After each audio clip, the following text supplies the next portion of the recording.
ಕಾಂತ ಪ್ರಾಣೇಶ್ವರಿ ಪ್ರಿಯ, ಪ್ರಾಣಕಾಂತಿ, ಆ ಪರಶುರಾಮನನ್ನು ಜಯಿಸಿ ಬಂದರೆ ಒಳಿತು, ಇಲ್ಲವಾದರೆ ನಮ್ಮಿಬ್ಬರ ಗತಿ ಏನು ಪ್ರಿಯ?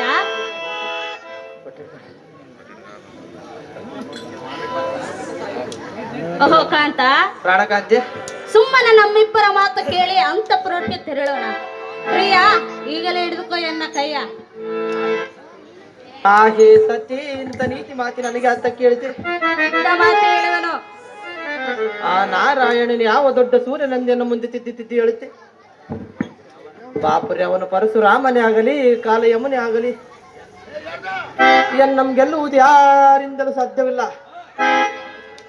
ಯಕ್ಷಗರಡ ಗಂಧರ್ವರ ಪಕ್ಷ ವಹಿಸಿ ದುರಕ್ಕೆ ಬಂದರು ನಾನು ಪಂಥವೊಂಬಿಡುವುದಿಲ್ಲ ಮತ್ತು ಭಯ ಬಿಡುವುದಿಲ್ಲ. ಚಂದ್ರಿಕಾ, ನೀನು ನಿನ್ನ ಅರಮಂದಿರಕ್ಕೆ ಹೋದರೆ ನಿನಗೆ ಸಾರ್ಥಕ.